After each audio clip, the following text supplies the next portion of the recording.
The following program is intended for mature audiences. In this episode of The Truth Be Told, Lonzo Ball works his way into the studio and hits us with some bars. We also discuss Blueprint, Graduation, and Curtis, and what impact they still have in today's hip-hop. And what's really hot in news right now is the Carter 3 a classic. And we also do reviews on Chief Keef, Project Pat, and Wi-Fi's Funeral. And now, some artistic ignorance from Infidel Castro and Barry Ross. You're now listening to the Truth Be Told podcast from Trillmatic.com. Trillmatic.com.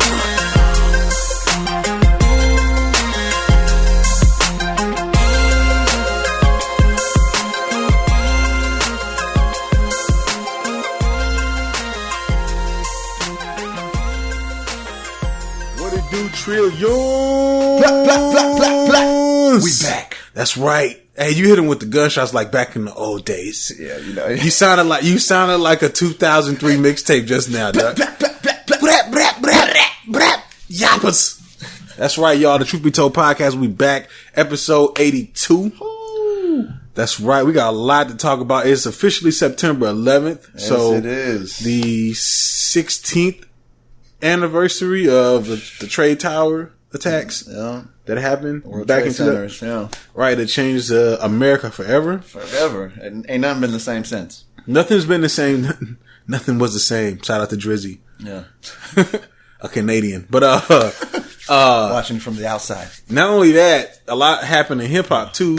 We had Jay-Z's Blueprint drop back in 2001 on the same day as September 11th. So that was a big thing. We'll talk about that a little bit later. Yeah. Also the clash of rap superstars between Kanye West and 50 Cent happened, which actually probably changed the landscape of rap forever. That happened a couple years later. We'll talk about that as well too. But some game changers. We got a lot to talk about this episode. Yeah. For anybody that's been listening for the first time, we appreciate y'all for listening. Thank you so much. Thank you for tuning in. Yes. We would like you to subscribe on your iTunes player, on your little cell phone apps. All right. Start your routine to becoming a trillion. That's right, man. And for those who've been listening for a while, we did put out some behind the scenes, some content on the Patreon page. So if you want to go check that out, you got to become a patron. A certified patron. Certified patron. Trillion. Certified trillion. You got to go to Trillmatic.com/Patreon. That's Patreon. And show some support, man. You know? Show some love. Right. We'd appreciate it. We definitely appreciate it. And also, I would like to tell everybody, I am bringing the music playlist back. As you can see, we dropped 81.5 over this weekend. Oh, man. A couple of tracks that you like us. And people that's like, what is this? They don't know what it is. It's basically just a collection of songs that I found for people that sent to Trillmag.com. I'll find some of the best songs and I put them out on there in a little playlist for people that you're trying to discover new music or whatever, you know. And I'll say this, you know, so you may or may not like these songs. Some of these songs are super high quality. Some of these are kind of mid quality. But these are people that I think that they got, potential. Yeah. I think they got potential. They got potential. And then, I mean, we're trying to give them a platform to get out there a little bit more. Right. Some of these artists are going to be, and you never know, in like maybe 4 or 5 years, maybe even less than that, there'll be names, and hey, you'll heard it here first. Yeah. You know what I'm saying? Truth Be Told podcast, baby. From the mind of Infidel Castro. That's right. Barry Ross. And Barry Ross. I didn't even shout you out. I got my boy Riffa in the building too. I didn't even shout you out, man. What's good with you? We don't even have to shout out. They know I'm here. Nah, they need to know. Let them know what newcomers might need to know. Yeah. Yeah, that's always in the building. That's right. Riffa is in the building. He's chiefing a little Riffa. What he always does. I don't really chief on smoke, but it's definitely in the air. I'll tell you that. Bubba Kush. Bubba Kush is in the air. I'm just on a little juice. You know what I'm saying? Juicy juice. A little juice. Not literally a juicy juice. Like a little ratchet. But man, what you get into this weekend, bro? Did you get anything popping? Nah, not really, man. Just kicked it with some friends. Yeah. You know, a couple of friends. Went actually watched the games. It was football too. Well, that's interesting because there's a lot of people right now that's like, so I've been online and there's two types of people out here. There's people they're both boycotting the NFL right now. Yeah. But they're either riding with Kaepernick and boycotting the NFL, or they're against the the disrespect of the flag and the boycotting the NFL. So everybody's boycotting NFL for that. Wow. So yeah, but I'm gonna just be real with you. Did their numbers hurt? Did it show? They said their numbers. I don't know about this past Sunday, but they said Thursday's kickoff their numbers didn't do that well. So. Oh, shit. Or I think it was last week. I don't know. We'll see though. Yeah. But I did catch the some of the highlights on the Cowboys game. So you didn't watch it? No, I didn't watch it. No. So you're boycotting? It's nothing I'm boycotting. I don't have cable, so you're boycotting cable. Yeah, I mean, I could watch it illegally. Don't get me wrong. You know what I'm saying? But you should never do that. No, it's wrong. It's wrong. It's completely wrong. Yeah, but so you happy to catch the football game? And yeah, I watched it. 49ers. No. Well, I watched that one. Did they lose? Yeah, we got stomped. Oh yeah, they did get stomped. Yeah, we got stomped. Ended up losing. They got really stomped. Yeah, but we got beat 23-3, so it hurt. But it's normal for you guys. Yeah, it's the it's the first game of the season, and just like you said, your win, y'all's victory, it's normal for y'all normally these last few years. But at the end of the season, we're normally watching the Super Bowl from our own homes, both of us. So it doesn't matter. Holla, we them boys. Shout out to Wiz for inadvertently making a Cowboys anthem after making a Pittsburgh. After making a Steelers anthem. A Steelers anthem. Yeah. He might as well just come out one for every team. Right, he should, because he's the king of that shit right now. Yeah, apparently. Right. Yeah. But back to what did you get into? I didn't really get into shit, man. I just you know what I'm saying, kicked it, watch a couple movies, organize my life, you know what I'm saying? Right. You just gotta reorganize, revamp, and then just restructure, you know what I'm saying? Do all that. I talked to a lot of people from Podcast Movement, I hit them up, just followed up, man, you know what I mean? And I got some things in the pipelines, you know what I'm saying? Your boy. The weakest intro. I know I should have put the little news channel. Your boy. Just imagine somebody from CNN. CNN breaking news. And it's like, your boy. That'd be some funny ass shit. Nah, your boy Lonzo Ball. What? That's right. Your Big Baller Brand Jr. Recently came out with a rap song. Not taking shots at Shaq. Which is what I said. This shit it took some shots. That's what I thought. I thought it was going to happen too. I'm not going to lie to you. It's like, LeVar. Wait for it. LeVar brought his goons out. Yeah. But it was more. He had some bars. Yeah, he did have some bars. I listen. The song was more for more a promotional thing for his little brother. No. Because it's called Mellow. But the thing is, though, I realize now that the Big Baller brand is here to stay, and they're not going any fucking where. They got the new show that they just came out with on Facebook. It's called Ball in the Family. Wow. So they're making moves. They're making moves. You got you got LeVar Ball. You got him doing rap songs. And let's be real, guys. I'm gonna be real with you. This song, he actually got some bars. Yeah, he got. It's not like, I'm not saying he's The song was a nice song. It was a good. I mean, I'm not saying he's like on the level of. He's not Kendrick. Yeah, Kendrick or somebody like that, but he actually has some wordplay in there. Like, he actually can spit a little bit. Yeah, I was actually pleasantly surprised. Not every player can, comes out and when they try can accomplish, they're doing something because they got the brand. They're like, I always wanted to do this. Right. I thought I had enough skills. Like, nah, you didn't. But he has some skills. He has some skills. Are we gonna see? We're gonna see a mixtape or album? That'd be dope. Why not? Unless it's in your contract that said you can't do shit like that, then why the fuck not? MB1's on, y'all ain't ready. Youngest in the game, coming heavy. I'ma win it all, I won't ever lose. Watch me kill them off when I drop my shoes, yeah. Triple B's in this thing, don't get bought up in this thing, no. No way. Triple B's in this thing, we gon' ball out in this thing, yeah. Mellow dip in the lamb dipping, got his own shoe cause it's only fitting. Big Baller brand, yeah we do it different. This was all part of Big Baller's vision. He the youngest to do it, I'm rapping, he hooping, I'm passing, he shooting. The game we polluting, we repping the movement. We not with the losing, we ready for war, we Triple B troopers. Mellow Ball 1, youngest in the game, only 16 in the lamb, and he switching lanes. Got the Gucci shades, MB1's inside the black paint. Headed to the top, smash the gas and accelerate. MB1's on, y'all ain't ready. Youngest in the game,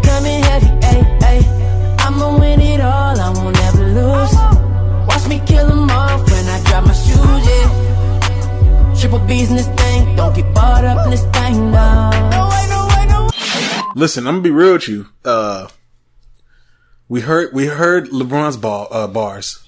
We heard a little bit of Kevin Durant's bars. We need more of that. That's what we need more. We do need to get a little bit more. Now we've heard Lonzo's bars. We've heard Shaq's bars. Yeah. Some people we've heard Kobe's for the first bars. time heard Shaq's bars, but yeah, we've heard Kobe's. We've So- heard Allen Iverson. We've heard Allen Iverson's Yeah, I had bars. some bars. Who you? I think we even heard. Damn, what's that guy he's playing on? I can't remember his name, but we've heard bars from a lot of different basketball players. Do you think that Lonzo Ball is up there in the higher rank? I think he's got better bars than LeBron. I'm gonna just go ahead and say that right now. Definitely had better bars than Kobe. Yo, Kobe's your favorite player too. But I can't deny that his rapping sucked. He was a great baller. Keep your day job type shit. Stay in your lane. In the words of But some people just that it was maybe a hobby they did for poetry, or maybe they just started hearing rap and lighting and thought, man, I can do this shit. And right. I got money, I can go to a studio and do it on my own time, and they do it. Right, and listen, the barrier entry is like really low, so I mean, you can just drop a song whenever you want to at any point in time, and then on top of that, like rap isn't like if you try to like drop that back in like when everybody was trying to be the illest rapper alive, during that time frame, probably wouldn't have floated. But because everybody's like, everybody sounds the same, and everybody kind of sounds like they're not really trying. Yeah, for real. He kind of stands out above a lot of that shit, like pretty easily. You know what I'm saying? So some lines, and he started flipping it, going fast with the rap a little bit. He had a little wordplay. Like, okay, yeah, nice. Yeah, shout out to him. Give us a little bit more. Shout out to the Ball fan. Come out with a mixtape. I might check out an EP or something, man. Yeah, come out with an EP and we'll review it. Yeah, this is also the same guy that said that Nas is that he's not popping. Nobody cares about Nas anymore. So that's true. Now that we know that he raps, you might have to catch those bars from Nas. I'm just saying. Exactly. You might have to catch those nasty Nas bars. Oh. Yeah. Can you imagine that? Just gonna eat him real quick? End his career immediately. Yeah, his rap career. Yeah. Nah, he just came in and then it's like, first you diss Nas and then you come out as a rapper. It's like, what are you thinking? You want to hear something crazy? It's in the back of Nas's head. It's in the back of Nas's head. He's working on a couple bars right now. This motherfucker raps too? I'm about to, he's gonna hit him up with on wax. Yeah, he's gonna hit him up with like 4 bars real quick. No. Like one of the first 2 tracks on the album, and just say 2 lines and that's it. It's over. It's over. Yeah, that's how many bars you need.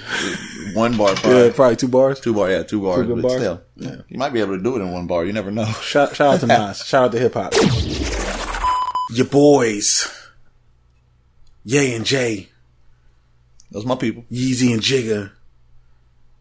They're looking like they might be making up. They might be getting back together. Is that a possible Watch the Throne too? I mean, why not? The future? Why not? Squash your differences. Make some money. And give us classic shit. Right. Some classic fucking music. Just listen to 10 years from now and still be like, that shit went hard. No, because I feel like there was a lot of songs on Watch the Throne that I could still listen to today. Hell yeah. There's at least like 5 or 6 songs that I was like, yo. There's a lot of other songs in there that was fun, but it was kind of for the moment. And there's other songs in there that they just gonna last a lifetime. Test of time, yeah. Right. Yeah, definitely.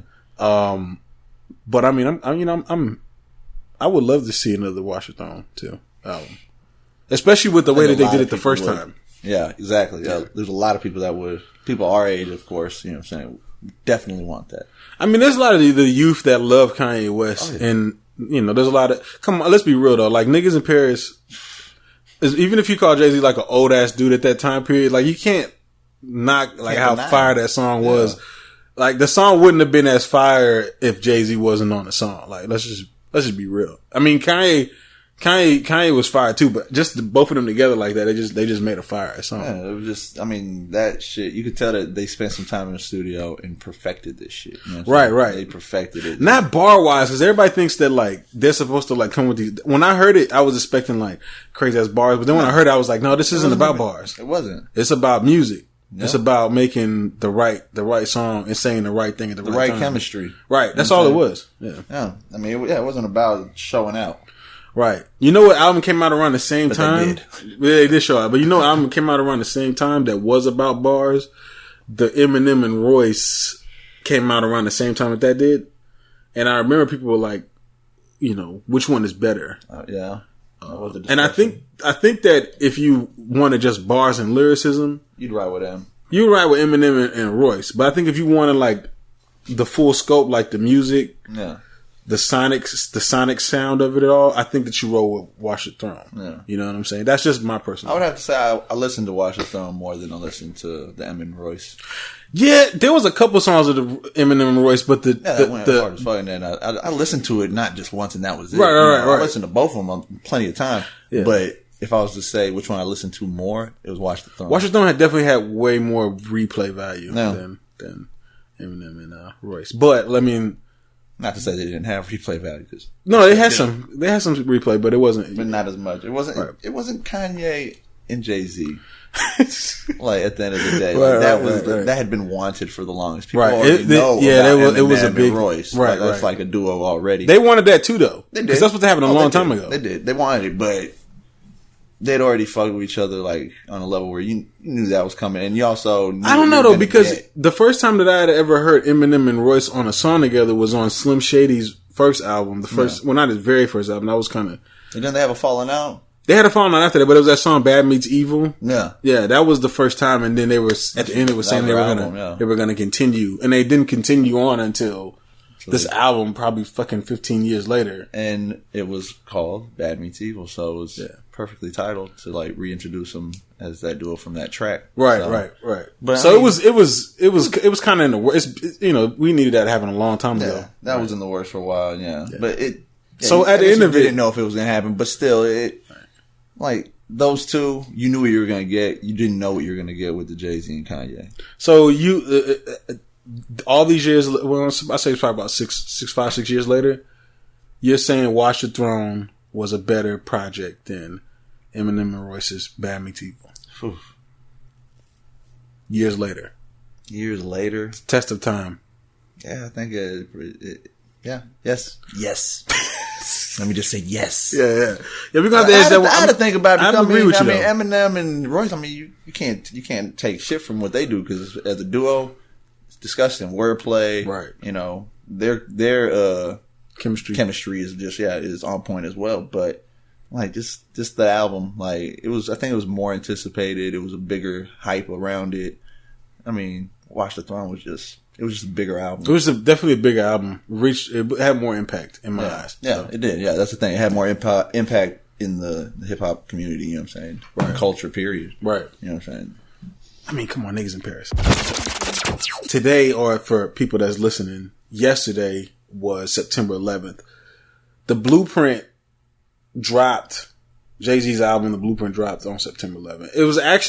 It actually went gold that day. Yeah. It sold over 500,000 copies the day that the towers came down. Which is wild as fuck, because people was basically like, I still got to get this Jay-Z album. Damn, 3,000 people died. That's horrible. But have you heard that new Hove yet? That's pretty much what happened. Shit was happening like that. Yeah, that's exactly what was going on. That was kind of helping people. Some people like take their mind off of what was happening.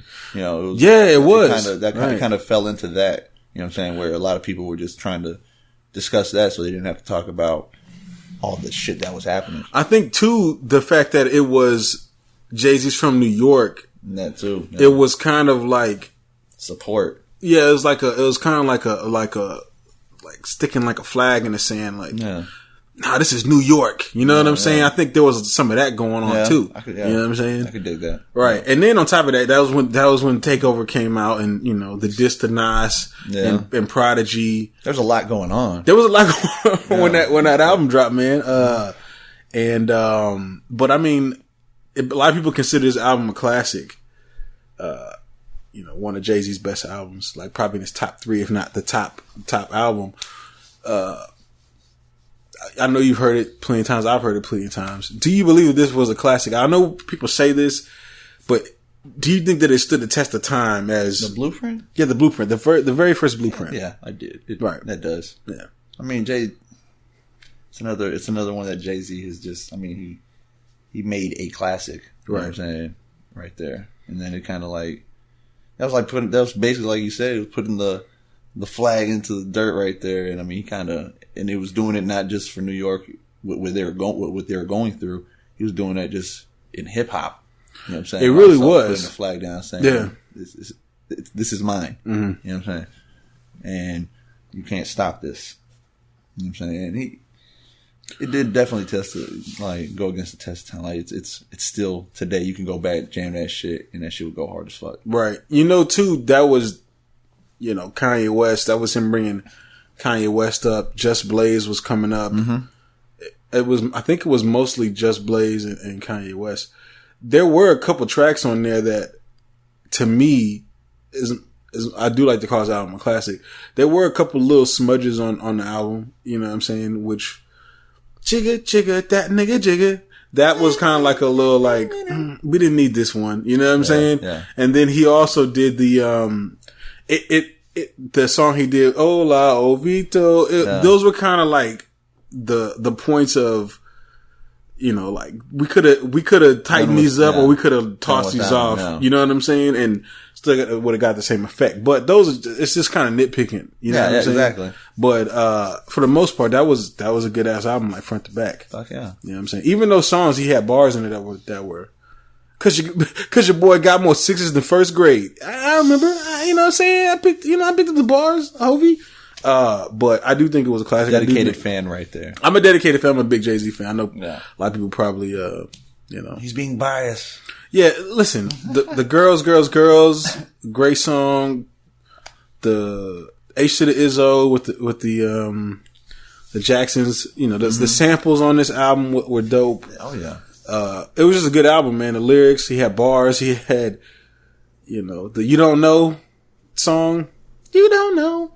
Man. Sure I do. Yeah, that was, I mean, it was all fire, man. You know what I mean?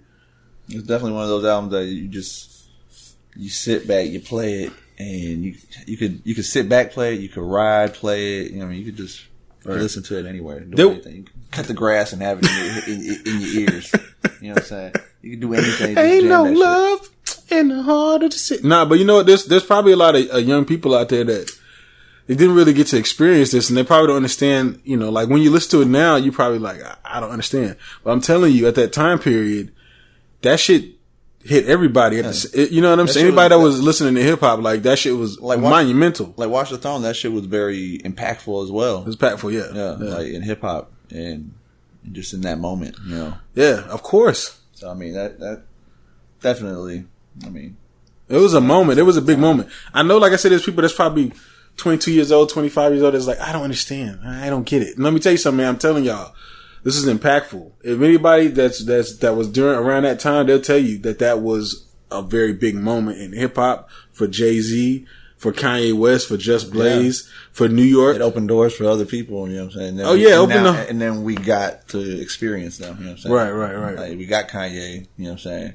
He started, we got, after that, a whole dynasty was really built, man. You had the Rockefeller, and then you had, the Diplomats came in, Dipset came in, and they was signing people like Twista, and, they had a whole movement, but this shit was like this all came from the blueprint. Yeah. You know what I'm saying? Like, it was like a whole world that Jay-Z created just off the strength of this album, what it did. So. If you studied that blueprint thoroughly, it said all of that was going to happen. right. Another thing that happened on September 11th, but this time a few years later, 6 years later to be exact, Kanye West and 50 Cent. It was kind of orchestrated by 50 Cent, I believe. Yeah, had a little battle of who's gonna sell more albums. Mm-hmm. It was a battle of gangster rap and like the new backpack rap. Yeah.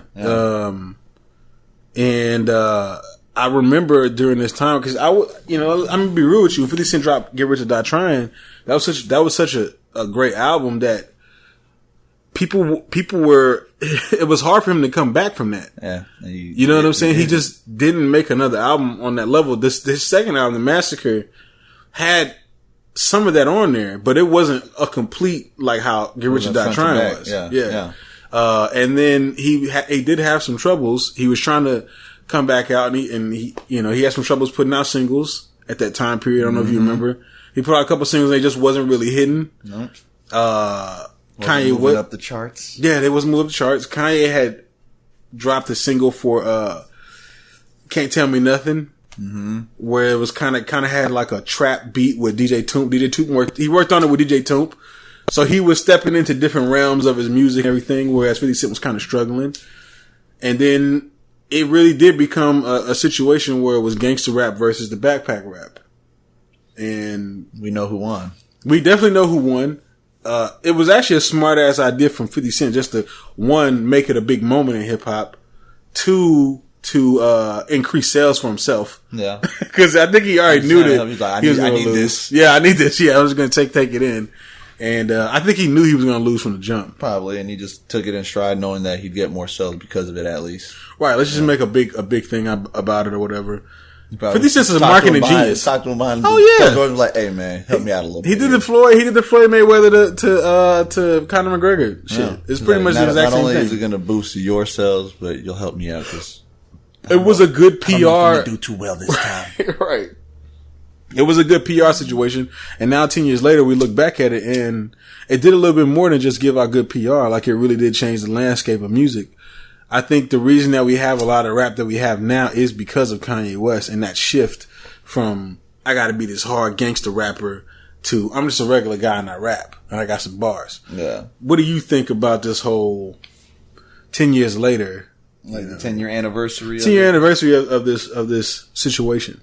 They were literally on the cover of Rolling Stone looking face to face. Well, I have to say, who's still here musically, like, and making an impact still? Kanye, I mean, definitely Kanye. Yeah. So, I mean, of course, 50's went into other avenues. Yeah, he went to everything. But he kind of, it's not, I don't know. I hate to say that he had to, because he could have still made music and didn't do it, and could have probably made a good living off that. But he did that because he knew that music wasn't going to be his moneymaker anymore. Right. That other things were going to possibly make him more money. So, he went into that very smart, because like you say, businessman. Yeah, I know how to pivot. And he used that to his advantage. Like, at that time, he was like, all right, maybe it's time for me to step out and start doing other stuff. Get into this TV shit, energy drinks, all that other shit. I mean, he was doing a whole bunch of shit. And the vitamin water. There you go. Not he made, I think vitamin he made a cool water. $100 million off that. Yeah. That one deal. There you go. But yeah, if you gotta just put it into perspective, all that happened because of that, pretty much. Like, he was kind of forced, like, Kanye kind of forced him out the game to, like, rethink of what he's going to make money off of. Right. But what's real crazy, though, is I think that 50 Cent probably has made more money in his career than Kanye has. You know what I'm saying? So, because he's done so well with his other ventures. Right. And then, like, just, like, when he gets it up and everything, people want to buy it from him, he sells it for a whole lot of money. But Kanye's legacy will definitely trump over 50 Cent, but especially in the music game. But this brought up a good topic. A lot of people were talking about Kanye West's Graduation album and how it's his best album. So I got to thinking, was Graduation Kanye's best album in your opinion? Graduation. This is the one that had Can't Tell Me Nothing. It had Stronger. It had Flashing Lights. It had The Good Life. That was a great album. It was a great album. Was that his best album, though? I don't think it was his best. What do you suggest is his best album? I don't know. I always feel like people's first albums are usually their best albums. Really? Yeah, a lot of times it's when they're more hungry, and they're trying to make an impact. And as they progress, they get the fame and they start making next albums. Their sophomore album, junior album, senior album, if you want to look at it like that. No, they just keep making albums. That whole passion, it's there, but it's not the same. Right. For anyone. Like, I mean, and that happens, and that doesn't just go for music, it goes for a lot of things, like in life, period. But kind of get in a mode where it's just like, now it's just like, cruise control, and it's just natural to them, and they're not really hungry for it anymore. They're not really that same young dude that hadn't made it yet, that was trying to get put on, and, you know, gave everything on that first one for people to really feel him. And he spit probably more real shit, the most real shit on that first album also. Because he was talking about his own life and things that happened. I felt like the shit. I felt like the album where he became a little bit more, he's speaking about his life, to me, was Late Registration. Because there were songs on there about his mom. He had the Hey Mama song. He had, you know, just songs like Heard Him Say. He had the song like Drive Slow. That was the second one, His second album. Yeah. I think if I had to rank his albums, because this is where things get a little serious. I'm gonna go ahead and rank them based on my opinion. I think I know what you're gonna say. I'm gonna say I think My Beautiful Dark Twisted Fantasy was his best album, because the way he came off of 808s and Heartbreaks and went into that was just pure fire. You know what I'm saying? And it was just like he came in there with the rap shit, letting everybody know he wasn't to be fucked with. I can do this rap shit. That was to me his best album. And then I would have to say Late Registration was his second best album to me. Then College Dropout. And then I'm caught in between Graduation and 808s and Heartbreaks. You see what I'm saying? They're like a tie for me. Because Graduation was cool, but it was not peak Kanye to me. I'd honestly put 808s above that one. So you put 808s above I do. Graduation. I do. So let me tell you, I don't know what the rest of yours is before that, but if you did that based off of what my list. Those are my last two. The last three is Graduation, Yeezus, and Life of Pablo. So, and I said this on Twitter, that I felt like Graduation was one of Kanye's weaker albums. Not to say that it was bad or it was trash, but based off everything else that he's put out, there's Late Registration to me was like College Dropout, like expanded, grander. You know what I'm saying? It was like he took it to he took the College Dropout to the next level. That's why I was, I'm looking at it, I'm like, the late Registration had better music than College Dropout, to me, in my opinion. You know what I'm saying? I feel like College Dropout was kind of like, this is when Kanye West was still kind of like the jokester. Yeah. You see what I'm saying? Where he would just say like kind of whatever he wanted to, or he was just kind of fun. He was just fun. You know what I'm saying? Yeah. He was a little bit, that was Kanye West. That was his character at the time. But then he got a little bit more serious when Late Registration came out. He was dealing with shit. You know what I'm saying? See, I mean, he kind of found himself again. Right. And that's why I would say, I mean, it makes sense that his first two albums went hard. Right. Because, a lot of people try to come out and try to get that longevity, because that second one will make or break you. Right. Like, you made it. Now that the second one, like, you don't do good, you could be out the game. He took you to the next level. He hit you with Gold Digger, which was a big hit. Was a big used everywhere. Yeah, to this day. Yeah, still. I mean, what is your rank if you rank his albums? At least let's give me his top 5. His top 5? Yeah. Well, I have to go with College Dropout. To me, still is like number one. Right. The shit was dope as fuck. Heard that shit a lot. Like, that was probably the most Kanye album I've ever heard, besides Watch the Throne. But I'd have that one. Then I'd have Late Registration. I'd actually have the first two as the first two. Right. I'd have those. And then what was that other one? Can't even remember the name of it. There's Graduation, there's 808s and Heartbreaks, there's My Beautiful Dark Twisted Fantasy. That would be 3. Okay. That'd be 3. And then Pablo. Life of Pablo. Life of Pablo would be 4. So his last album, you think that was above? Oh, no. Actually, because honestly, that's above 808s and Heartbreaks and actually, I'd put, Yeezus. Think about it. I'd put 808 and Heartbreaks as 4, and then Yeezus, actually. Do you see how hard it is to rank these albums? It is hard. It's really hard to rank these albums. If I'm going to do it, if I'm going to have the 5, it would be College Dropout, Late Registration, My Beautiful Twisted, that shit. Right. I always fucking forget that name. And then it would be 808s and then Yeezus. That's what it would be.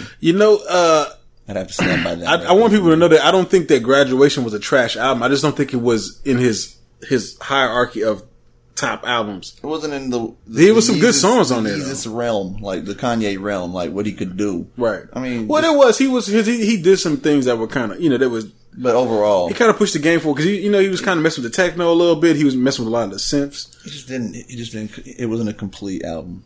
Like the rest of them were. I did feel like it was kind of better. Yeah, I feel like he just kind of like tossed songs together. You know what I'm saying? Like he just made a bunch of songs. He just put them together. There was really no point to the album at all. If that makes sense. It wasn't like just a collection of songs for the moment. Yeah. You know what I'm saying? Which they weren't bad songs. I Wonder was one of my favorite songs. The Good Life. I went to go see this motherfucker perform The Good Life. You know the part where he says, hey, I'm good. He looped that shit and performed that part for like 25 fucking minutes. He just kept doing that shit. I was like, dog, go to the fucking next song. After like 5 minutes, I was like, all right, go to the fucking next song. I'm done. Fucking hate that song now. You rip the CD. Yo, he made me fucking hate that fucking song. Hard thumb drive, or you just fucking delete it off your fucking phone, and you're just like, I'm done. Yeah, before I like went to go see him live, I was one of my favorite songs. When he fucking performed that part over and over and over and over, I was like, dog, do not play this fucking song ever again in my life, dog. Every time I hear it, and I'm like, turn that shit off. This is years later. I'm like, turn that shit off. It makes me sick. Right, man. But shout out to Kanye West. Hopefully we get like another album that can actually get in his that can break one of his top 5 out of his top 5. So now we need some more Kanye music right now. Yeah. Because I feel like Life of Pablo would have been a great album. I just don't feel like it was executed properly. That'd be but it was some great songs on there though. Yeah, I'd actually probably have that around 6 or 7. Yeah. I don't know which is his weakest though. Is it Jesus? Is it Life of Pablo? No, obviously I put Jesus in mine. So you wouldn't put it as the last. What would be his last? Is the weakest album? Kanye West's weakest album. It might be Graduation to me. For real? Just because he didn't. Well, no. Actually, it would be. To me, it is a hard one to put one just at the end. Right. But nah, maybe for most people, it's Jesus or Life of Pablo. For most people. For most people over the age of 30. If you're 17, you're like, no, Life of Pablo is great. I like Jesus. Yeah. There was some songs I liked on Jesus. I don't know what people be talking about. I like Jesus. Somebody I with Jesus. That's why I put it at 5. Right. It was only 10 songs on the album, right? No. I think they did an interview on Breakfast Club, and Charlamagne had told Jay-Z, I only like 5 songs on the album. And Jay-Z was like, no, that's like 50% of the album. That's a lot. Damn. You know what I'm saying? When you think about it, like, it's like you listen to one, skip one, listen to one, skip one, listen right. to like that's still good odds. You know what I'm saying? So I don't know, man. But shout out to Easy, man. Your boys. Your privileged son boy. Uh-oh. Jaden Smith. Lil Fresh Prince. Young Fresh Prince. Baby Fresh Prince. He's got a new anime coming to Netflix. That is wild. That is wild. One, who the fuck? Who saw this come? I didn't see it coming either. But I wonder what made Jay. You know what? Why he decided he wanted to do? I'm not knocking him because I do like some anime. I'm not like a super anime head. No, I'm not. Where I know everything, yeah. But I do like some anime, so I'm cool with him doing it and adding like another kind of flair to it. You know what I'm saying? Yeah. But it's just been interesting because I've been seeing a lot of like just recently in the past week, I've been seeing a lot of black anime stuff kind of popping up, and some of it is inspired by hip hop. Like there's one that's inspired by Nas. Mm-hmm. You have this one with Jada Smith, and then you got people like Deezus and Mero who star in the as voices in Jada Smith. And I'm pretty sure there's probably going to be other references throughout that show, or whatever. And it's on Netflix. People featured, like special guest voice actors, and right, shit right. like that. Which I mean, I think that adds another kind of thing to the anime world. But is hip hop becoming anime? I think hip hop's always been affiliated with anime because there's always been some hip hop heads that have always affiliated. I mean, you could go to like Wu-Tang. They're probably big anime fans. You know what I'm saying? A lot of them. Do you remember that old Sprite commercial? Not saying they are. I don't know, but Right. I'm assuming they probably anime. are. Yeah. You know, they like all that shit. So I can see them doing liking that and then promoting it and possibly voicing on shit at times. You know, Right. like I mean, they've had comic books and stuff. Wu-Tang doing the music for it at least and shit. You know, like. Yeah. Well, I mean, do you remember that old Sprite commercial where it was kind of like, they were like Voltron? Had like Big Pun and... Yeah, I do remember that. You remember that shit? I do remember where everybody that. had like a little... Had some bars. Animated character where they would be rapping and shit or whatever. Yeah. You know what I'm saying? I remember that. That was actually kind of lit. I feel like we should Do a new age one? Yeah. But you Kendrick, gotta have like the ill rappers. You gotta have like Kendrick and J. Cole and, you know what I'm saying? Like you can't do no like... You gotta put Lupe in there.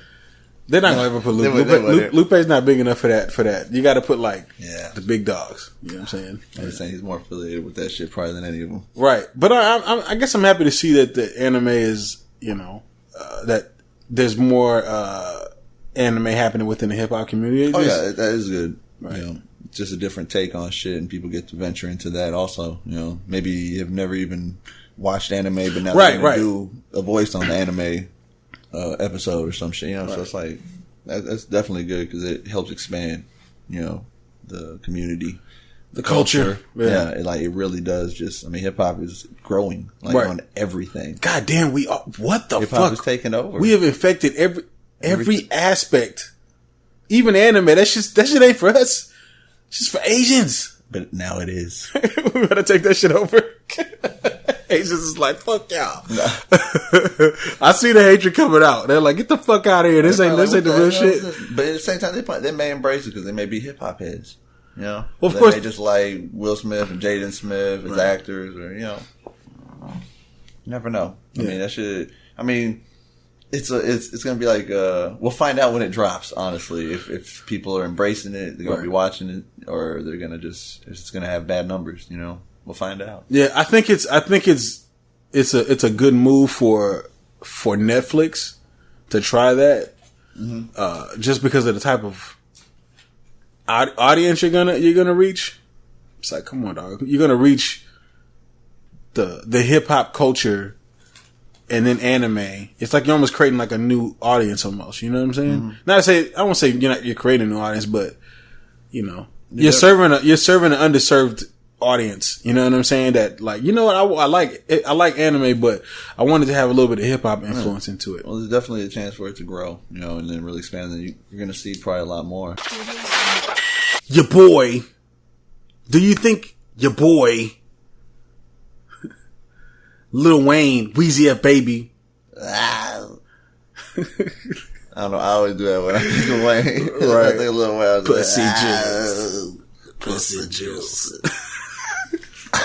Do you think that, and there was just recently over the past weekend on Twitter, there was a lot of talk about the Carter 3 album and whether or not this album was a classic album. Do we have some things to say? Yeah, we got some things to fucking say, alright? Cause you know what? We're not old heads. Nah. We're middle-aged heads. Okay? But we're not new to this. We're not new to this, alright? Nah. We've heard them all. I got on Twitter and I said that Carter 3 is not a classic album. To me, in my personal opinion, this Carter 3 was marked the beginning of the end for Lil Wayne. Yeah. In my personal opinion. Mm-hmm. Alright? Now keep in mind, I've listened to Lil Wayne since The Block Is Hot. I'm not talking about I listened to the Carter 3 and then I went back and listened to The Block Is Hot. I'm talking about I was there from the beginning and I followed Wayne all the way, so I know his trajectory. We were there when he was with the Hot Boys before The Block Is Before Hot. The Block Is Hot. You know what I'm saying? We were there. Listen, we were there when everybody when he wasn't allowed to cuss. We were there when when they thought he was gonna fall off after 500 Degrees came out because he didn't do well with the album. It wasn't received well, and they was like, "Oh, Wayne's done." They were about to write him off. Yeah, you know what I'm saying? We were there for all that. All right, we seen him go up. We seen him start off hot, and then we seen him fade. Yeah, and then we seen him come back hot again. I mean, and extremely hot, extremely fucking hot, hotter than he's ever been. Yeah. Okay, so he was past that 500 degrees at that point. He really was. He was at like 1,000 degrees. Yeah, he really was. But me and Sharif, we were like, all right, we listened to the intros of Carter 1, 2, and 3. Yeah. And we started from 3, then we listened to 2, and then we listened to 1. Went backwards. We went backwards. Because we've heard it forward already. We heard it forward. So we were like, let's go back and go backwards. And based off of that, what did you think? You know, just the intro tracks alone. Which was the best intro? The original. The original? Yeah. The Carter 1? Yeah. This is the Carter, y'all. Welcome. Hard as Malcolm Duck is the fucking Lord help him. They destroyed that shit. I agree with this, that the Carter 1 intro was fire. The Carter 2's intro was fire. Oh, produced by the Heatmakers, who was doing a lot of Dipset beats at the time. We'd have to put them in order. It'd be 1, 2, 3. If you had to put, if you were discussing which one was. Let me tell you right now that the intro for the Carter 3 was not all that great. I'm sorry, y'all. Like listening back to it now, you know what's very funny? I actually, at the time, I remember liking the intro of the Carter 3. Listening back to it now, I'm like, it wasn't that great compared to his other. Yeah, exactly. He didn't get better. He got worse. He did get worse. Yeah, it's like, I thought this was going to be like, and I'm a person that your intro is what like really sets it off. I want to know if you're really trying to get that hook, you know? And he didn't on that one. I was just like, what the fuck? Back then, yeah, like you said, I liked it because it was just the time and we were kind of still like, yeah, Wayne, kind of hoping that it was going to be. And it was like, but hearing all of them, definitely the first one was the best one, you know, and the second one was not far behind it. Like, it really wasn't. It's arguable. It's arguable that the second one was better than the first one. It really is. You know what I'm saying? And the fact that he went in for like 5 minutes. Yeah, that too. You know what I'm saying? Where it was just like, Lil Wayne, he was just all about just pure bars. Just killing you know what I'm saying? Nonstop. Right. And that third one is, it's like, what the hell are you talking about? I didn't know what he was talking about on that one, dog. Even the beat was like, just like, okay, it's kind of subpar. Yeah. Subpar, you know what I'm saying? So, yes, I know we didn't compare all the albums, but you could just, you know what you're going to get into for the rest of the album. Mm-hmm. There were songs on the Carter 3 like, Hey Mr. Carter, which was kind of like a big moment for Lil Wayne and Jay-Z. Yeah. Kind of passing the torch to Lil Wayne almost. You know what I'm saying? But I'm gonna be real with you. That should have happened like a couple, like Carter 2. That should have happened. Should have been on that album. Yeah, should have been on there. That's where that song should have been at. But to me, you know, the Carter 1 and Carter 2 was peak Lil Wayne as far as bars and lyrics and music. Carter 3 was, you know, people say, oh, well, he went platinum. He went platinum in a week with that album. Okay. Yeah, that doesn't mean anything, dog, because before that, the in between of the Carter 2 and Carter 3. That doesn't mean people liked the album they bought. Right. Just because everybody bought the album doesn't mean it was a great album. You know what I'm saying? Because there was a lot of hype that led up to it. No. Doesn't mean it was good, motherfucker. You know what I'm saying? But the in between of the Carter 2 and the Carter 3 was Wayne, like, that was Wayne at like peak Wayne. You know what I'm saying? Because he was doing all those features. He was doing mixtapes. You know what I'm saying? Like, he was out there. Okay. Mm-hmm. And then the Carter 3 dropped. That all led up to the Carter 3 drops, the Carter 3 success. That doesn't mean it was a good fucking album, fam. It doesn't mean it was a classic. I feel you. You know what I'm saying? Yeah. Anytime something sells doesn't mean it's great. You know, there's movies that do great because people went out on the first day and just like it's sold out, and then the next day it's still sold out. It's been sold out for a week. Right. You know, people wanting to see it, and doesn't mean the movie was great. You know, like people watching it, they'll think, man, that movie didn't live up to the hype. Right. Or, you know, I didn't like that movie, or whatever happens, whatever the case, but doesn't mean it's great. But ticket sale wise, it looks like it was great because it did well. Didn't mean it was good, you know. That's where the critics come in and they'll tell you, nah, it wasn't worth it. You know? I mean, you know, I think that the Carter 3, he was trying to step into a different Wayne, because, you know, the Carter 1 was, to me, was like peak Lil Wayne, like the peak Cash Money Lil Wayne. You know what I'm saying? Yeah. They had beats from Manny Fresh on there, to me, which was some of Manny Fresh's best work. You know what I'm saying? Like a lot of it was produced by Manny Fresh. A lot of those beats on there is like, whoa, what the fuck? You know what I'm saying? Where's this been? Where was this the fuck this at? whole time when you've been with Cash Money? Like Right. beats. Those were some of the best beats that I had ever heard from Manny Fresh. And then the Carter 2 is, you know, where Manny Fresh, he had left and Lil Wayne had to pretty much venture out into the industry, which that also helped push him up to a different level because, you know, he started doing songs with Robin Thicke with other people, yeah. with bigger people. You know what I'm saying? Just different Cash types of Money music. stuck to Cash Money. They didn't. Right. It was just them inside their own little bubble. And that was him breaking out of his bubble with the Carter. Being able to fuck with other people, other genres and everything. Yeah. Right. Other sounds. He had, you know, like some Bay Area type beats. He was just trying different things. That was Lil Wayne at his, like, you know, he was drawing his line out there like, I can do anything. Mm-hmm. The Carter 3 was, to me, that was when Wayne started just saying some wild shit and I didn't understand the fuck he was talking about anymore. Or he would say some things that he thought was real deep and thoughtful, but it wasn't really deep and thoughtful at all. At that point, I believe that's when his mixtapes were going harder than his albums. I try to tell people that some of his mixtapes, dedication and shit like that, right?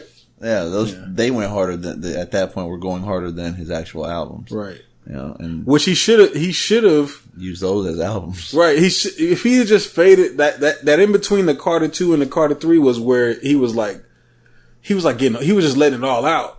Yeah. He was just everywhere. He was just spitting on everything. He was doing all these features and everything, and he was dropping bars. Don't get me wrong, but I think a lot of that shit, if he'd have just said no to certain things and just kind of fell back a little bit and focused on crafting this album, the Carter 3 probably would have been a classic. But to me, it's not a classic.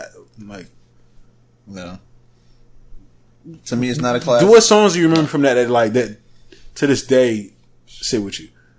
Just the radio ones, pretty much, ones that you hear over and over. Because the radio made you hear it. You know, to me, it's not a classic either. But I can understand why people would think it's a classic or go say it's a classic because it did numbers. You know, so. You're like, how can you not say it's classic? Well, okay, you can call it a classic. I'm not going to do it. Right. But his first two were, you know, Carter 1 and Carter 2 were classics. And that is, I mean, a lot of people our age, we've all talked about it, discussed it, heard the albums growing up together. So we picked it apart already growing up and shit. And those albums, we came to agree that was the point. You know, at that point, it's like we all understood and we all saw it. It's like that's the decline. Like that's when it started kind of not being the Carter 1 or the Carter 2, like right. that level, right? You know, and ever since then, he's like it's like now he's trying. They're not trying. Well, I guess maybe trying too hard to be that, replicate it, but you can't get it. No, you can't get that level anymore. Yeah. You know, now his level is just, it's everywhere. Right. It's like, it's not just the Wayne that when he fucking did that shit, that was a game changer. That would have been artistic ignorance of that moment. You know, like before we were even saying that shit. Yeah. That was artistic ignorance where it changed the game. Yeah. Like, and it changed his career, you know, like changed how everyone perceived him. At that point, people were like, Lil Wayne's on top. I mean, Lil Wayne became a superstar with Carter 3, but I think he was already a superstar before Carter 3 dropped. Yeah, I think so. Because he built it up off the success of Carter 2. He, was doing all those features. He was everywhere. Went to another level where he couldn't basically be that same artist anymore. No, he did go to the next level, and you know, maybe that's for some people. That's what they like. I think too that if you're like probably 24, 25, you probably think the Carter 3 is his best album. If you're over 30, you know the Carter 3 is not his best album. Yeah. You know what I'm saying? If you were there for the Hot Boys, exactly. Since then, from We on Fire, the Hot Boys, We on Fire, right? If you were there for that, you know that Carter 3 is not Lil Wayne's best work. I'm sorry, y'all. Yeah, that's just what it is. It's time for the motherfucking reviews, nigga. I can't take it. Yeah. We're gonna run through these reviews kind of quick, man, because we didn't, these are, I don't know how to say this. Well, let's get into some of these reviews. We discussed it a little bit already. So. Yeah, we did. We have some things to say about some of these. All right. Yeah. The first, your boy, goes to... His real name is probably Patrick. Hi there. Your SpongeBob. your boy, Can't even do it. your favorite Project Pat dropped a new mixtape. Project Peta. That's my boy. This is your boy. This is one of the reasons I was like, hey, we should probably check this one out because I know, and I know a lot of people are like, why y'all reviewing this? Because this ain't really, like he's kind of fell off or whatever. You know what I'm saying? I know people have some thoughts about this, about Project Pat, us reviewing Project Pat. But listen, man, he comes from our era. To be honest with you, he there's a lot of the styles that's out there right now could kind of be attributed to him in a way. You know what I'm saying? And also. Go check his resume out. How many albums he's put out? He's a veteran to where he's came out with some hard shit. Like a lot of those albums are dope as fuck. Right. If you like J. Cole and you like the part where he says, "Don't save her, she don't want to be saved" on J. Cole's song, that actually came from Project Pat. Yeah. So just want you to know, Project Pat isn't just somebody you just gloss over. You know what I'm saying? He's definitely had an impact on the game. Oh yeah. Maybe not a huge impact, but he has had some impact on the game, man. What do you think about this new mixtape / album, mini album? MOB. Started off strong. I was like, yes. Right. Project Pat. And he, like, it was about halfway. Like, the half of the album, the first half, just, to me, felt more, like, on point. Right. Then you get to the second half, and it's like a decline. It's actually, we were talking about it. It's funny because we both came across it. There's 2 tracks that are, like, back to back that I thought it was still the same track because it sounds so similar. Right. And I was like, that has to be the same track. And it's like, no, it's a different track, but it's back to back, and it sounds just like the other one almost. Right. And I'm just like, what the fuck? And it definitely is not his best work. Like, of course not. I mean, he has some classic albums, in my eyes at least. Right. Like, not everyone would agree probably because they're like Project Pat. I'm like, yeah, Project Pat. No, Project Pat has some classic shit. He has some classic shit. He's a real nigga. But for real. But I definitely was just I was disappointed as a big fan. I was disappointed at the second half. Yeah. The mixtape. Yeah, the second half of the mixtape. I don't know if it was just like, oh, this is just a mixtape. But I think it was that. I think that Project Pat. I think he's always working because I'm gonna be real with you. He's more about albums, I think. Well, I've heard most of his mixtapes since he's got out of prison. Yeah, you know what I'm saying. I've heard most of his mixtapes at least one way through. A lot of it is because my homeboy that passed away years ago, that was like one of his favorite rappers. So every time I check out Project Pat just because, it reminds me of my homeboy. You know what I'm saying? Yeah. So, but I mean, I've heard better music from Project Pat on some of his recent mixtapes. You know what I'm saying? Yes. Go look up the song Burglar Bars. Oh, that shit go hard. I like that know that shit. Burglar Bars. Yes, Serving through my burglar bar. All right. So, I mean, all in all, man, and you're right. The first half it started off kind of strong. Yeah. Second half, it just kind of went to. We don't know where it went to. Yeah, I think it's because maybe he's working on some, better, and he's just kind of some throwaway songs. It's something that was worked for an album but didn't make it to the album. Interesting side note. As of right now, "Slob on My Knob" by Juicy J is trending in Apple Music, and he came out and tweeted this on Twitter and said that he made that song in the 11th grade, and he's still getting bags off that song. For some odd reason, the song just started trending. "Slob on My Knob" just became like a. It just resurfaced and came back up. That is a classic song. He said he made that song when he's in 11th grade. This motherfucker's got to be like 40 years old. It's funny, like I knew about that song before a lot of people because I was a 3 6 Mafia head from the get go when they were brand new, right. And barely coming out to, I guess, the world or the US at least, wherever, putting out albums and shit. And I'd get everything. I'd get all their albums, and that shit when it came out, I was like, this shit go hard as fuck. And not everybody was into 3 6 Mafia at that point, or even knew about them, And I spread a lot of it, like showing people like, who the fuck are these people? Right. Like 3 6 Mafia out of Memphis. And I'm showing them, and then that song was always catchy to a lot of people. That was like one of the first songs that I've ever heard from. Yeah, a lot of people. Yeah, now I think about it. So what do you rate this album on a scale, or excuse me, this mixtape on a scale of 1 to 10? Project Pat. Yeah, 1 to 10. 1 to 10. I had to give him an 8. 8. That's actually pretty generous for somebody that was disappointed. Yeah. Well, okay. Yeah. It was like between 7.5 and 8, but I went with 8 just because that's my boy. That's your boy. Yeah, give your boy 8. Yeah. But yeah, in all honesty, like, yeah, if I'm gonna give it just a straight up rating, just to not give my boy some points, right, I'm actually gonna have to go with a 7. 7? Yeah.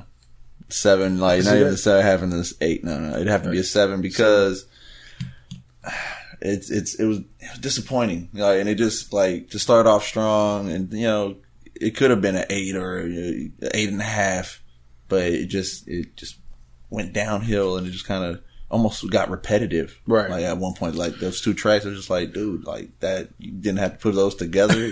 You could have put that one a little earlier, or you could have threw that one out. Right. But yeah. I'll give him that 7. I'm gonna be honest. I'm gonna have to go ahead and give it like 6.5. Maybe even kind of slightly a 6. Yeah. I don't think that he, I think there was some songs right here where he put a couple, but I think that he was holding back probably some hotter tracks that's out there, and I think that he's probably gonna drop something a little bit later. But I think this is kind of some throwaways.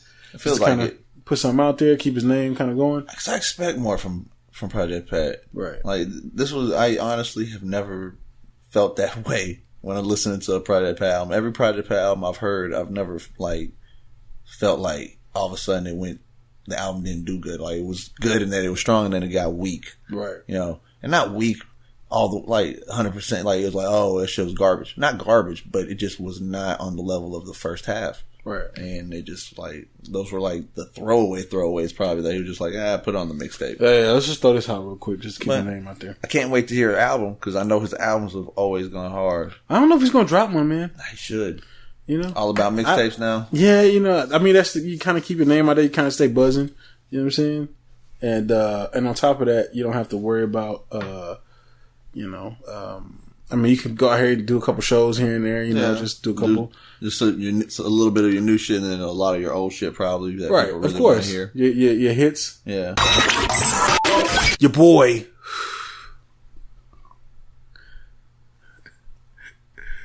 Your dreadhead. Oh, no. Menace.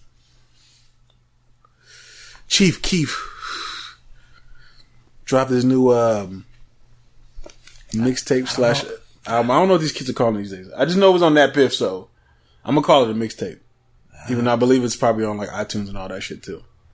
I don't know if that's my boy. Oh shit! No, he's cool. What did you think of his new project, his latest project? This is one of those. For my first time hearing a whole Chief Keef album. Chief Keef, you've only heard songs. I've only heard songs. I've only heard songs from Chief Keef and features and stuff like that. I would have to say that the W. It wasn't all. It wasn't the W. It wasn't all that impressive. Right. It wasn't all that impressive. I found myself at one point just thinking like, I'm just go to the next one. To the next album. Right. The next review, just to see which one, but that's the first one I listened to. Right. And I weathered the storm and I listened to it all. So you weathered the storm? You made it through to the end? It's only 10 tracks. Oh, yeah. So, and at the same time, that's a bad pun because, my heart's out to everyone out to Florida and everything. Right. That is a bad pun. Right. Horrible. But yeah. And to Houston, everyone that's suffering from all these hurricanes. But still, it really didn't do it for me. It just was, there was a few tracks that were like, all right, that's all right. That ain't bad. But overall, it wasn't that impressive. Wasn't that impressive? No. I'm going to be real with you. I'm not a big Chief Keef fan. Yeah. I've never been like a huge Chief Keef fan. There are definitely songs here and there, and I've listened to a few of his mixtapes before. There were songs I could get into and then songs I couldn't get into of Chief Keef. And with this one, it was kind of the same. There were a couple of songs on here that I was like, all right, I fucks with this. There was other songs on here where I was like, nah, this is it. But I also realized that how much he's influenced a lot of the new generation. I can hear the influence. I hear where all of it comes from. Mm-hmm. You know what I'm saying? He's definitely influenced a nice chunk of people out there. Yeah. You know what I'm saying? And he's influenced some of that new style that everybody kind of raps with and everything. Just like the voice inflections and everything. Yeah. But I mean, it was okay. It was okay for me. What do you give this on a scale of 1 to 10? I know we're kind of burning through these reviews this time. I mean, what you give this one on a scale of 1 to 10? I have to give him a 5.5. 5.5. Okay. Yeah. Okay. He has work to do in my eyes. Cause it's like, and the way you said that's how he's been. That's exactly how the album was to me. It was like something was good, then it was just like, nah. Right. And then every once in a while, then like, oh, okay, there's another good one, and it's like on and off. Like, but even the good ones were like, all right. They weren't all that. They weren't great. They weren't like great tracks. I'm gonna say I have to give this one a 6. No. Like I said, I've never been that huge of a Chief Keef fan. It didn't make me want to listen to more. I'm not gonna lie to you. I'm probably not gonna delve into Chief Keef as much. Now I know there's a lot of people that are Chief Keef fans out there. If y'all listening to this on YouTube right now, don't come to me with this. Don't come to us with this "fuck you" in the comments. All right, we just never really listened to this motherfucker. No. He was kind of after, you know, he was kind of more for the youth at that time when he came out. So, you know, I was never really impressed by Chief Keef. I never got into him. Yeah, I never got into him either. But, you know, shout out to him for, you know, dropping this. And I'm pretty sure there's a lot of Chief Keef fans out there that will say that this is... disagree, yeah. Well, I'm pretty sure they'll say, you know what, this was a trash... Oh, okay. If y'all are listening and y'all on YouTube and y'all hear this right now, point us in the direction of Chief Keef's best work, in your opinion. And we'll check that out. Maybe you'll turn us into Chief Keef fans. You know what I'm saying? Maybe we'll hear it and we'll say, no, we're not fans. And maybe we're like, good luck. Yeah. Good luck trying. Yeah, at the end of the day, man, he could, there's better music out there. I'm sorry. And just for the record, so you gave Chief Keef a 6. What'd you give Project Pat? Was it a 6 or a 6.5? 6.5. Okay. I was gonna say, if you gave him a 6 and you gave him a 6, the next one better not be a 6 or you're satanic. Shit. No, go ahead. And I would be like, Project Pat would probably appreciate that. He'd be like, that was awesome. Right. That was what I wanted. Word to the 3-6 Mafia. Your boy. Huh. The last interview of the podcast. A friend of XXXTentacion. Boy, is he some shit these days. Coming straight out of Palm Beach, Florida. Yeah. This guy's been to some shit too. No. Got his ass knocked out to the Houston show. He's the one who did that little flying flip kick. Yeah, that was him. It's all coming around now, right? They're all getting knocked out. The whole squad. Gang, gang. If you don't know, right now we're talking about Wi-Fi's funeral. Or Wifey's funeral. Or Wifey's funeral. However you want to say it. Yeah. We're going to go Wi-Fi's. I say Wifey's funeral. That's just, listen, if it is Wifey's funeral, that's just not a good name to have with what's going on with XXXTentacion right now. Exactly. So I would advise, if anybody calls on Wifey's funeral, don't do it. Don't do it, man. You're going to hurt him. Wi-Fi's funeral. Okay. Yeah. He did. Is his the death of Wi-Fi? Is that what he's saying? No more Wi-Fi? He doesn't like Wi-Fi? I don't know. It's because he's definitely an internet rapper. Does he like cables? Shit. He likes landline connections. No, okay. I just had to do that. Dial up. Oh shit. Nah, but shout out to Wi-Fi's funeral because I've actually listened. A lot of people they're coming around listening to Wi-Fi's funeral. I think this one is called The Boy Cry Wolf. I think it's called. This is a lot of people's first times actually hearing him. To be honest, I had never heard of him. You had never. Okay, so you had never listened heard to of him. Never listened to him. And if I heard him, it might have been on the XXXTentacion album or something. But I I don't know. I don't even remember if he was featured on anything. So if not, then I don't think I've heard I of had him. actually heard of him before I heard of XXXTentacion. Yeah. Because, with TrillMac.com, we get sent music all the time from people, and this publicist sends music to us or whatever, his PR company. And they send music to us, So I've heard a lot of his songs, and I'm gonna be honest with you, I already knew that he could flow, he could spit. He has flow. Oh, definitely could spit. I think that his older shit, to me, he was flowing a little bit better. He actually sounded like a real rapper. Some of his newer shit, he does touch on it, but he also kind of mixes in the new age kind of styles or whatever. But for you, this has been your first time listening to a full project of his. What did you think? He's a young dude too, but what'd you think of? That shit was dope. It was dope. I thought I liked it. So listen, I'm gonna just say this. Oh, here we go. I'm gonna just say this. All right. So here's two guys from the new generation that I think that if you wasn't doing this podcast with me, you probably would have never listened to, and you would have said, never known. and you would have said they're fucking trash based off probably their names and the fact of how they look, and they've gotten knocked the fuck out. Okay. And they're part of the new age. Oh man. I really believe that you would when I listen to this podcast, you would have never listened to these dudes.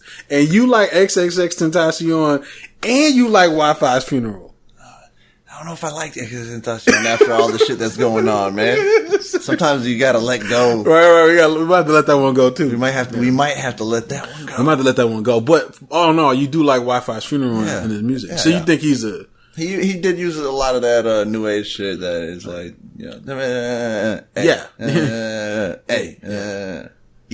Right. Some. Ooh. Yeah.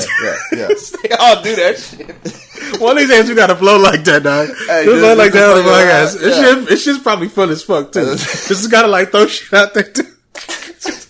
Ooh, hey,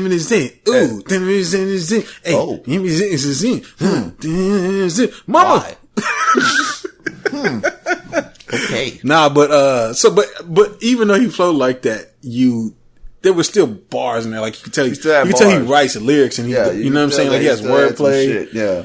That he got some shit there, definitely. Like he's really a rapper. Yeah. You know what I'm saying? Same with XXX. Like whenever he raps, I'm like, yo, he actually raps. Yeah. You know what I'm saying? But I think, to me personally, I think Wi-Fi's Funeral is a better rapper than XXXTentacion. I believe so too after hearing him. Right. For the first time. Yeah. I think so. I agree. Right. Like, just the way he spits and everything is it's more catchy to me too. Right. Like, and he's on that same shit too. Right. And I know you kind of like that style. I know the styles you like, man. You know what I'm saying? Is that what this is all about? No, it's not what it's about. No. But when I heard it, I was like, "Oh, Sharif's gonna come. He's gonna come for the review and say, hey, I like this. I already knew it. You know what I'm saying? Yeah. So, based on that, man, what do you give his project on a scale of 1 to 10? As he hits the blunt, he looks at it and then exhales, pondering. Yo, this he's shit, gonna give this. I just like punch you in the face. And I'll just start fucking commentating my whole fucking whole shit. Yeah. Nah, really. What do I give this? Yeah, on a scale of 1 to 10. Oh man, I was very impressed. I give it a 9. Oh shit! Between 8.5 and 9, and I just went with the 9. Let's. Sorry, Project Pack, I did that. No. Let's talk about this real quick. I liked it. So Sharif has heard some of the new age. I'm gonna tell you some people that he's rated high, y'all. If y'all are not listening, this is your first time listening to us on this fucking podcast. Sharif is somewhat of an old head. I don't want to say old head, but he's not past 35 years old. You know what I'm saying? We're still kind of young. Age. We're still kind of young. Yeah, we're still young. We're middle aged, I guess you would call it. Like we're right in the middle. We're the in between. In between, so we can pick up both ends. We're trying to bridge the gap. We're bridging the gap, and Sharif is a prime example of the gap being bridged and helping it bridge by So you've given XXXTentacion and a high rating. Yeah.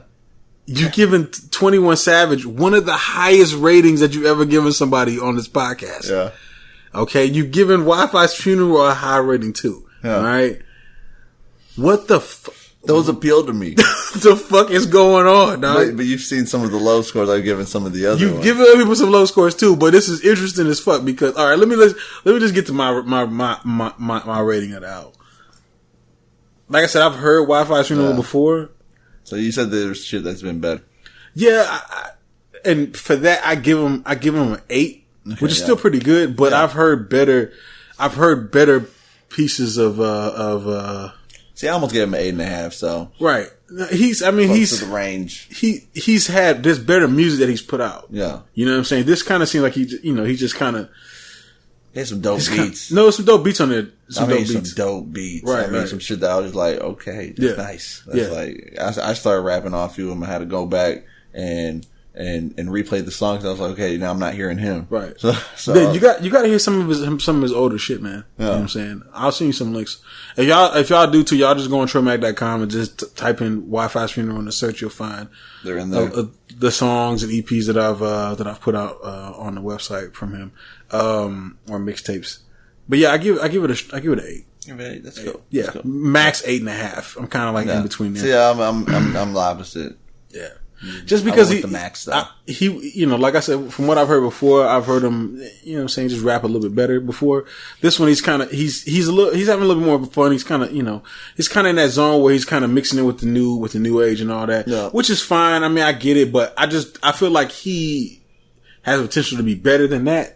Yeah. He could easily step into like a J. Cole kind of Kendrick realm if he focused on that, kind of like the Logic realm, you know what I'm saying, where he's a little bit more respected, but then he kind of is like he's dumbing himself down by doing some of this new age shit, which is, I don't have a problem with new age shit, but he's in order for him to be bigger than what he is or like respected more in I guess the hip hop community by people our age, by the lyricists in that realm, he's got to pull back from that and go back into the other direction that he was going. Okay. You know what I'm saying? So I need to check out some of that shit. Right. Cause after hearing some of his old shit, it may make me think like, man, I overrated this one a little bit. No, you didn't overrate this one. There's some people I'm also at the same point. That's why I was like 8.5, 9, but I gave him the 9 because this shit kind of like blew me away. Like when I first started spitting, I was just like, how the fuck? I'm surprised. I'm like, there's new age dudes that are spitting like this? Yeah, they're out there. I try to tell you, man, they're out there. But you gotta spit like that for me to really feel you, though. Like a lot of them. What the fuck is like? What the fuck? A lot of them spit like that, right? But what ends up happening is some of them it's just like before, right? Like you have people that will spit bars, but then you had to make like club songs or love songs. You know what I'm saying? Yeah. It's kind of like that now. It's just not club or love. It's just that style. That's like the new like club or love or that trap sound or whatever. That's the new or the mumble sound. You know what I'm saying? Whatever that style. That's like the new thing to do. So because it's hot right now, so you kind of got to do it. Even if you are a good rapper, you got to do it to stay current. You know what I'm saying? Or to actually get out there. Right. Yeah. This is what it is, man. You know what I mean? But yes, we got to come to the end of the podcast. Thank you, baby. Yeah, thank you for listening. Right. All you trillions. Yes, all you trillions out there, if you can please support us by going to trillmac.com/Patreon, and become a patron on there. We have definitely some behind the scenes from this episode of our pregame before the episode. So we might catch a couple minutes of us, probably talking about some shit that we just didn't talk about on this podcast that we think you should hear. And we'd appreciate you, and you to be actually a certified trillion on that note.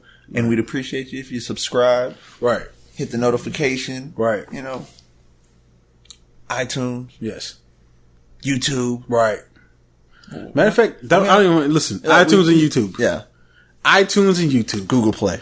Listen, I be looking at these Google Play numbers. I'm like, it needs to get higher. Where y'all at? That's why I'm saying it still. Where y'all at? I need to get higher. Subscribe. Subscribe. Leave good reviews. No, we'd appreciate it. Share this with some of your peoples, man. Yeah. If you are listening, if you are subscribed, right, spread the word. Yes, follow us on when you comment on YouTube, man. Really get in there. There's people out there I love so many people that's been coming on there and they've been like just offering banter, just hip hop banter. You know what I'm saying? That's what we want to see. That's what we want to do. I'm gonna get Sharif to get on there to YouTube, so he's gonna start commenting back on y'all too. Yeah. You know what I'm saying? Will I be as friendly? Nah, I will. Nah, sure, we gonna bust heads. Just make sure you put like hyphen Riffa, and then so everybody knows it's your fucking ass busting heads out there. But yeah, man, we gonna be up out this thing. No scene. No come back. Deuces. Chill. Thanks for listening to the Truth Be Told podcast. Be sure to subscribe and log on to trillmatic.com for the latest in underground music, film, fashion, and more.